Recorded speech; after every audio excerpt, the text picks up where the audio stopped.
Eh, dalawa kami ng pinsan ko no na napasama doon. Yun, medyo may matanda na sa akin yung pinsan ko. At yun, dalawa kami napasok. So sa hindi nasahang pagkakataon mga idol, nagkaroon kami ng enkwentro no. So ayun, yung pinsan ko minalas at hindi siya nakaligtas no. Napuruhan talaga siya at nasawi siya. So ito yung pinsan ko, may isang anak yun, bata pa. Bago siya namatay mga idol, hinabilin niya sa akin yung batang yun no. So alam naman natin na hindi natin maalagaan yung bata kasi andun tayo, wala tayong permanent address kasi alam naman natin na kapag bandido ipalipat-lipat ng mga lugar yan. So iniwan natin yung bata dun sa mga kalugo din natin no. So nung nagkahiwalay siguro kami noon, mga 7 taon pa ang batang yun. 7 taon.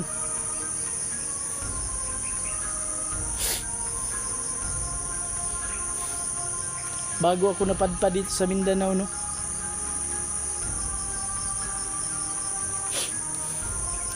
So hindi ko talaga inakala na gulat na gulat talaga ako mga lods, na ang batang yun pala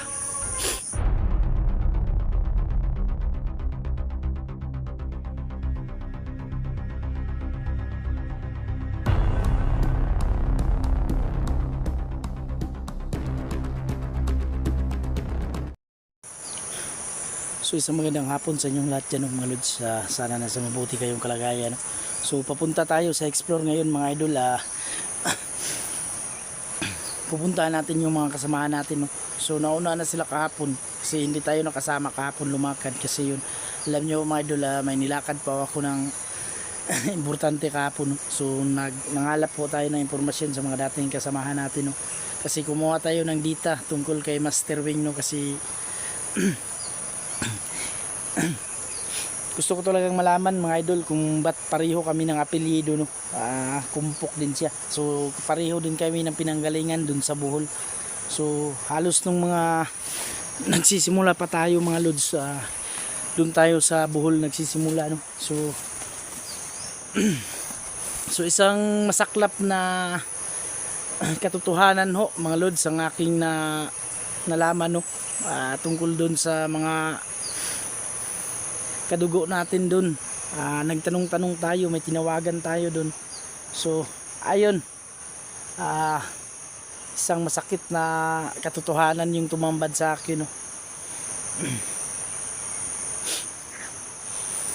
Ito pa lang si Master Wing mga lods ay tunay pa talaga nga magkadugo kami.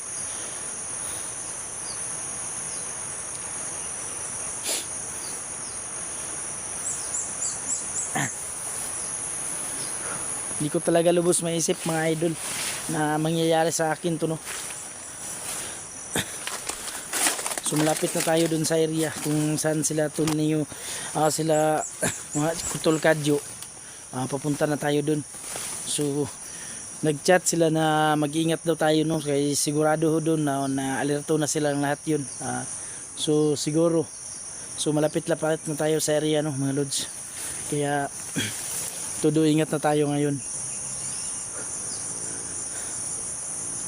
Shoutout nga pala sa iyo no, Mami Bibot, Nanay Gloria Camuligia, Ate Dina de Guzman at Ma'am Supina Balyes no. Ingat lagi sa iyo ma'am. Maria Chuna, Ma'am Bisilisa Lumbad, Herman Makahilos.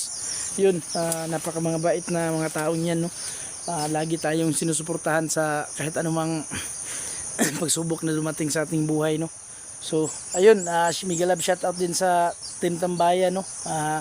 Yung mga admin natin dyan at yung mga hunter na mga idolo natin dyan, mega love shoutout sa inyong lahat yan no. At lalong lalo na sa mga admin natin, sila Ma'am Nitay ko, Ara Carlos, Mima Nabat Santos, mega love shoutout sa inyo lahat dyan ma'am. Ingat kayo lagi at sana patuloy nyo pa rin kaming suportahan, no. Wala kayong sawa sumusuporta sa amin mga hunter. So thank you. Maraming salamat talaga sa inyong lahat yan, no. So yun na ano mga lods, balik tayo dun, no, sa nakalap kong impormasyon, no. Nagtanong-tanong tayo dun sa mga tinawagan natin. Nagtanong tayo dun sa mga kaibigan natin dun sa lugar, no.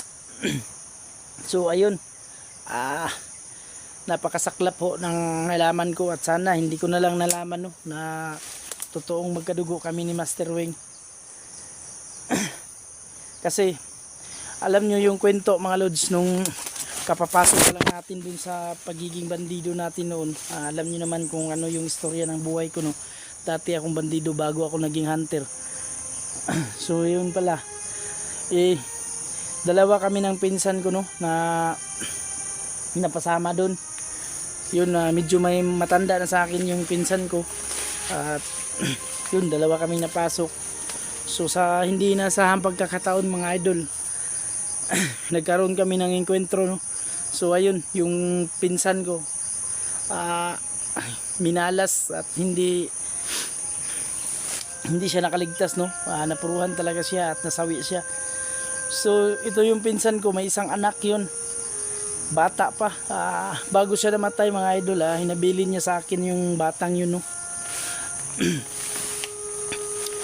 So alam naman natin na hindi natin maalagaan yung bata, kasi andun tayo, wala tayong permanent address, kasi alam naman natin na kapag bandido, ipalipat-lipat ng mga lugar yan.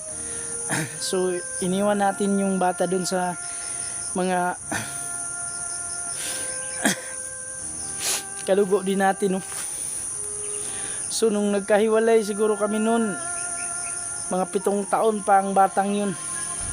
7 taon.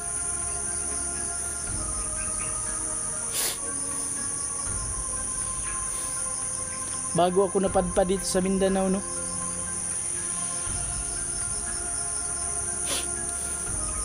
So hindi ko talaga inakala na gulat na gulat talaga ako mga lods, nga ang batang yun pala lumaki na ay naging si Master Weng.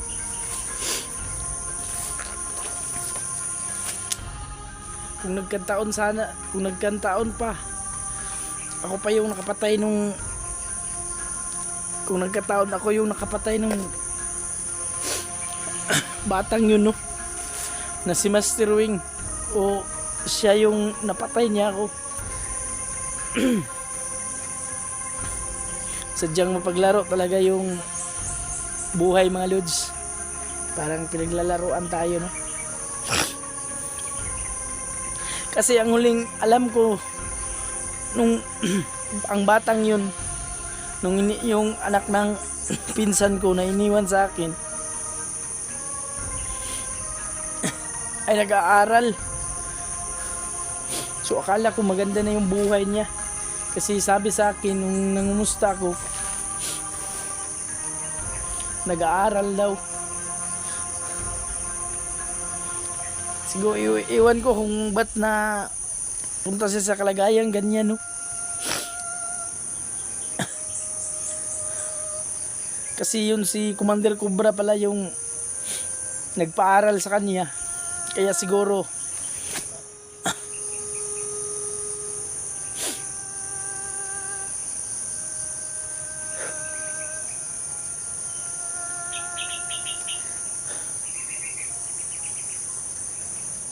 talagang sadyang mapaglaro yung buhay mga lods.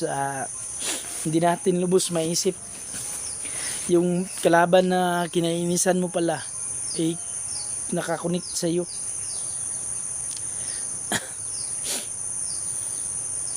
Laking utang na loob ko dun sa pinsan kong yun. Kasi nung nagkaroon ng enkwentro mga idol, ako sana yung madadali nun, no. So naligtas tayo ng taong yun. Kaya siya, hindi ko talaga malilimutan ng araw na yun. Siya yung dahilan ko ba't nadugtungan yung buhay ko. Kasi dapat para sa akin yun, at sinalo niya, no? Kasi medyo may kabataan pa tayo nun, mapusok pa tayo nun mga lods.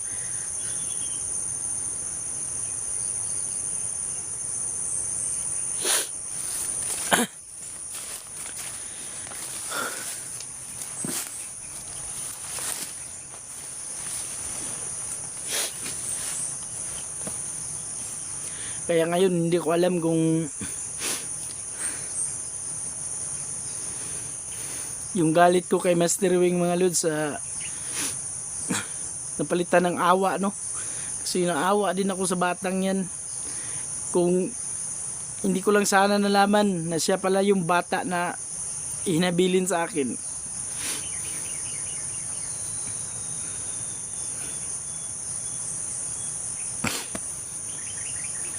Tikan. So yun mga lods, pipilitin ko talagang magbago ang taong yan. Kasi laking utang na loob ko talaga sa ama niyan. Namatay yung ama niya ng dahil sa akin.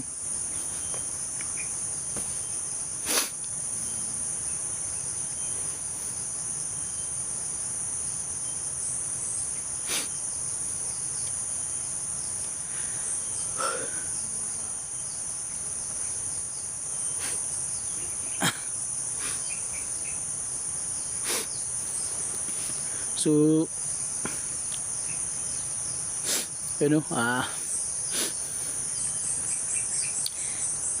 pagdasal lang ho natin na maging okay din ang lahat mga idol, no?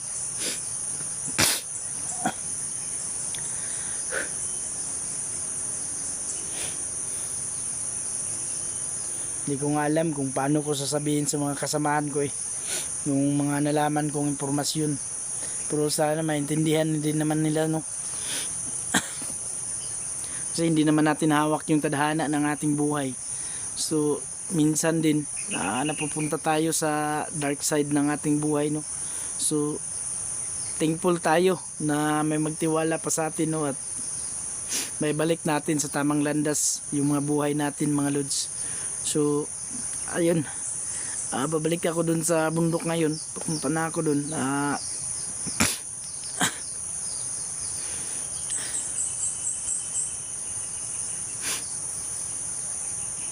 Kung nagkataon yung mga kadugo ko pa yung mga kalaban namin, no?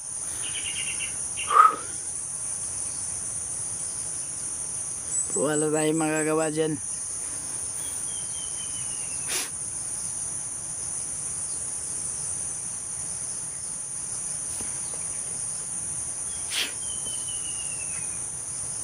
Yun, patuloy lang tayo mga lods, labanan lang natin yung laban lang tayo sa buhay, no? So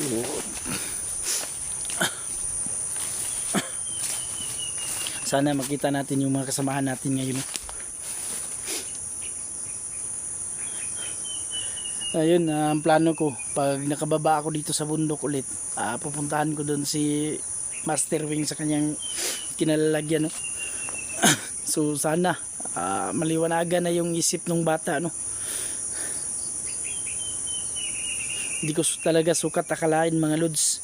Hindi ko na nakilala yung bata. 7 taon ko pa lang yun huling nakita siya. Inaglagaan ko yung batang yun mga 1 taon din.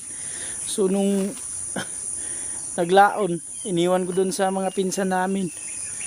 Ayun, may matanda akong iniwan, nag-alaga doon sa kanya. Ang sabi, ayun, pinapaaral din naman, nag-aaral din naman din yung bata.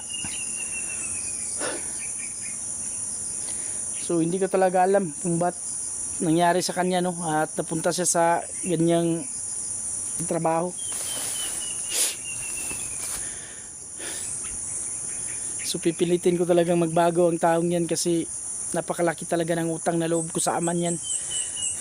Buhay ang utang ko sa kanila at sa kanyang ama. So, sadyang pinaglalaroan tayo ng buhay ngayon mga lods. But si Master Wing pa ang batang yun.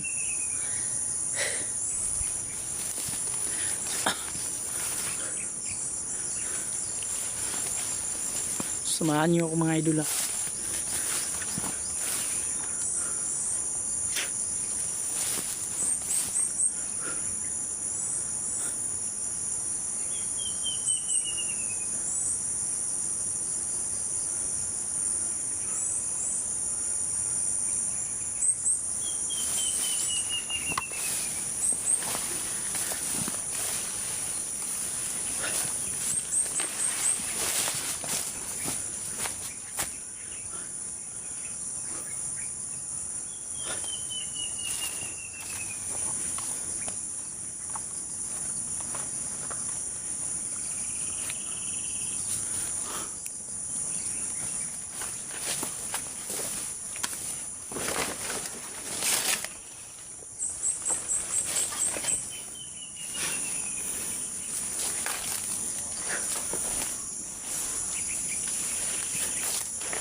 Nandito sila dumaan sa kabila, no. Sana mahanap na natin yung kinalagyan ng mga kasama natin mga lods.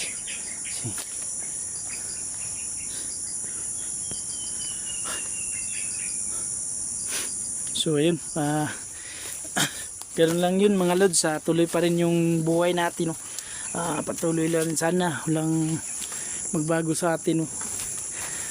Sana tuluyan na yung masugpo natin yung mga kasamaan ni Emperor, no.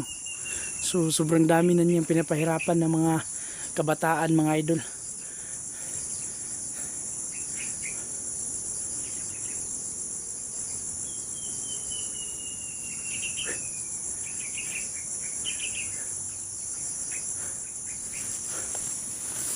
Sobrang tahimik ng lugar mga lods.